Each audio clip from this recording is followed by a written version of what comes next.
My name's GuyKesTV and I've been testing bikes and kit professionally for nearly 25 years, and for the past few weeks I've been getting them out of boxes on camera as well, but often less than professionally.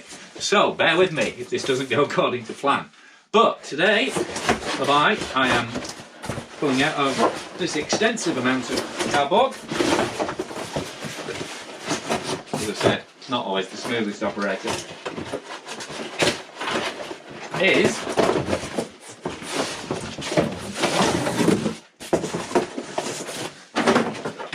Cannondale's Habit. Cannondale's Habit. Right. Now, as you can see, I was straining a bit as I lifted it up then, because this is, I mean, Cannondale do a whole range of Habit models. They do the carbon 1 to 3, which takes you from £6,000 down to 3,300, and then they do another 3 alloy models with this C1 aluminium frame.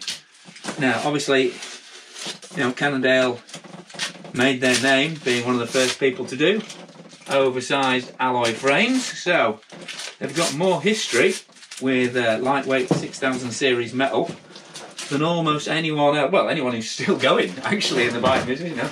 And also this Habit 5, looking through the specs, it just seems like a real sweet spot in terms of what you get for the money back. But anyway, what I'm going to do is there's a lot to talk about. I mean, sort of first look, it looks a relatively simple bike. You know, it's Cannondale's first 4-bar bike, so that's interesting to talk about in itself. But also, there's a lot of detailing going on into how they've actually arranged that 4-bar, what they call proportional response geometry and proportional response kinematics on the suspensions. So, and there's some, you know, it's Cannondale, so there's a few peculiarities with AI and stuff going on there as well. So I'm going to continue getting the bits out of the box, I'll put it in the work stand, and then we'll loop back round and have a look at some of the details. So this is the Habit 5, so it's the alloy frame, and it's definitely one of the more affordable Habit bikes. I mean, only 2,200 here in the UK, which for a mainstream mainstream brand suspension bike is seriously cheap, and that is reflected in the weight of it. It comes in at 15.7 kilos, so that's quite a hefty wagon. But Cannondale don't make any bones about the fact that this is a fairly hefty frame. For a start, this is very, very rare. If you check the weight online, they've called it at 15.6 kilos for a medium, I guess. And actually, it's 15.7 for a large. So if anything, they're being a little hard on themselves. And that is so rare for bike manufacturers to actually quote a realistic rate. It's untrue. Now, they aren't shy about the fact that this is a tough frame, and, you know, their priorities are durability, handling and traction. You know, it's not designed to be a sort of super light skip over the hills bike. It's designed to just have maximum fun, you know, with any bit of gradient or any bit of flow you can find. For a Cannondale, this is a pretty conventional looking bike. I mean, that yoke design there for the suspension is something we're seeing a lot. Kind of loads of people now using a similar sort of linkage setup to this. And it's, you know, it's a departure for Cannondale to be using a 4-bar suspension system rather than just a single pivot system with a linkage-driven shock. They normally do kind of clever things with the shock, historically, with the Jekyll from right back, you know, late 90s, then, you know, other bikes. Trigger, Hatchet, all sorts of bikes with weird and wonderful shock configurations. So this is, you know, in Cannondale terms, at least, pretty standard. There are some little details in there that, you know, again, little geometry switch chip there that changes the geometry by half a degree, changes the ride height slightly. Again, you know, certainly not exclusive to Cannondale. But one thing that is exclusive to Cannondale is this AI kind of drivetrain and rear end. It shifts the whole setup on the drive side 6mm this way. So you have to have, you know, it's a specific chainset and it's a specific wheel dish as well, because the wheel's shifted over this way and then the rim's actually moved over to the other side so that it still tracks with the front wheel. So slightly awkward if you're wanting to upgrade the wheel, because you will need to have the wheel redished to fit. I mean, it's a standard boost axle, but you will have to have the wheel redished to fit that AI back end. But Cannondale, you know, famously like doing things a little bit differently. So We'll let them have that one. Otherwise, as you can see, there's plenty of tyre clearance around these 2.3s. This chainstay is absolutely massive. Little detailing there, hidden cable running through there, pops out there. This is the Habit 5. So you're getting SRAM SX, which is their heaviest and cheapest Eagle group set, but you are getting an 1150 gear range compared to the Habit 6, which gets Shimano SLX and a Sunrace rear cassette in 11 speed with an 1146 tooth gear range. So although it is heavier, it's actually, you've got a better gear for hauling that weight uphill. But compared to the Habit 6, you're getting a high roller rear tyre and then a DHF up front. So you're getting a properly aggressive tyre spec, whereas the Habit 6 comes with Arden tyres, which are, great tyre, but faster rolling, not as aggressive. And also you get a dropper post included on this bike.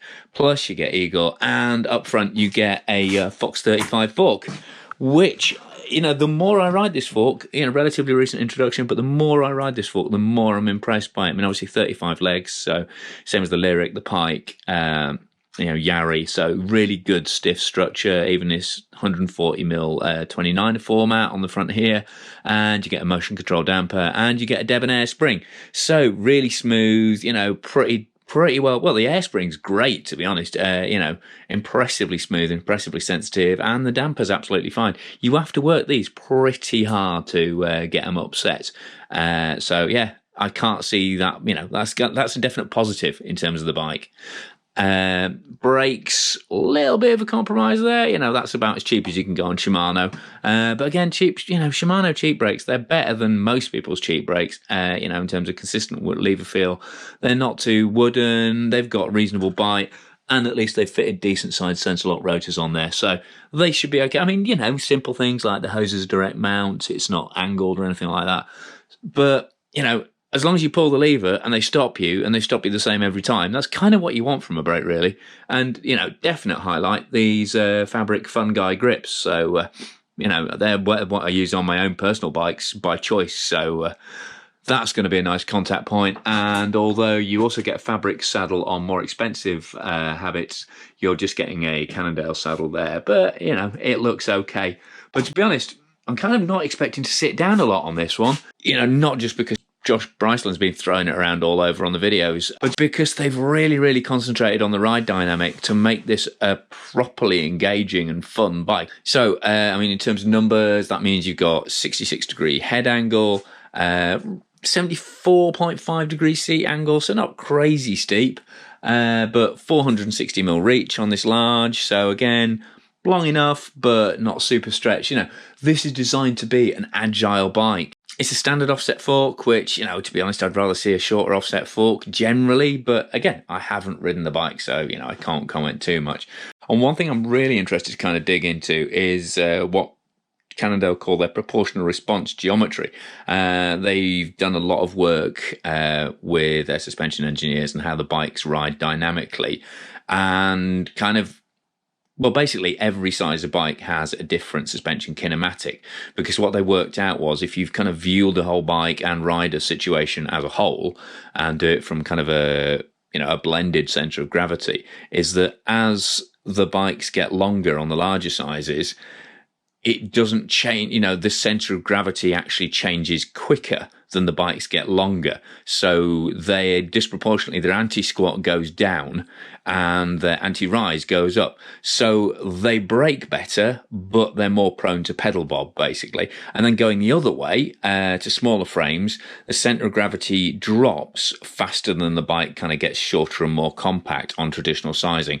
So what they've done is reconfigured the suspension tune to account for that. So on the smaller sizes where there's more anti-squat, so the bike naturally kind of gets stiffer when you pedal it, then there's a softer shock tune. And on the bikes where you've got less anti-squat, on the larger bikes where traditionally, bigger riders, not only are they pumping out more power, but the bike, because they're higher in the center of gravity, the way the leverage and the way anti-squat works, the bike's more prone to bob and move under pedaling, so they've increased the compression damping. So, and like I say, I've just heard very, very good things about this bike. I've not ridden it yet, and the only two times I've seen it being ridden in anger out on the trails, well, not in anger, the people on it were plainly enjoying themselves a huge amount.